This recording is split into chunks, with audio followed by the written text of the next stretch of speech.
Firstly, whenever we read something, we need to look at the title. We need to understand what the title means and how it is relevant to the content given over here, and what are the thoughts that come to you when you look at the title. And then we will look at the headings and the highlighted words. In some paragraphs, you have all the words that are highlighted, or they are in bold, or they are in capitals.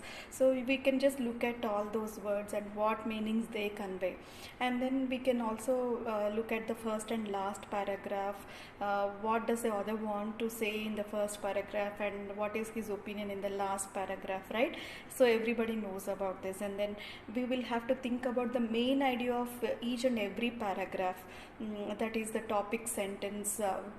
You can locate the topic sentence either in the beginning of the paragraph, or in the middle of the paragraph, or even at the end of it, right? So for every paragraph there would be one central idea or one theme for it. And then you can also look at the last sentence of a paragraph. It also gives us some kind of understanding about the topic. And then we need to summarize the whole content in 3 to 4 lines to just understand whether we have comprehended the content properly or not.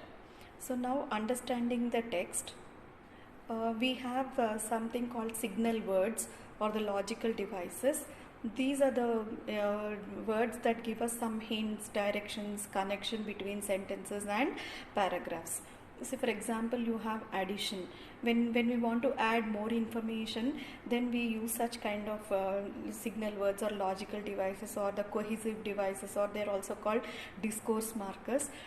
So we usually use them to add more information. So some of the examples are and, not only, but also, also, in addition to, etc. And if we want to compare something, we want to draw a comparison between two different things, or two different people, or two different situations, we would be comparing by using such kind of terms like, likewise, smaller than, in the same way, similarly, etc., to compare two different things. And then we have contrast. If we want to contrast, comparison is like drawing the similarities between two things. Contrasting is identifying the differences between two things. So to show the difference between two things, we use the terms like however, but, in contrast, on the other hand, etc. And then we have time order, to know the time, like when the event has happened. Actually, you have firstly, finally, next to, etc. So exemplification, if you want to elaborate further, you want to give some examples, you can also use the terms like for instance, such as, like, etc. And then there are some words which will also talk about cause and effect.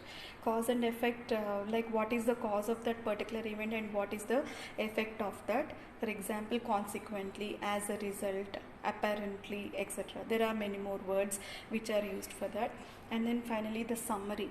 To just summarize what you have said, you can use the terms like to sum up, in all, in short, finally, on the whole, etc. So these are the logical devices that we can use to identify the meaning of a particular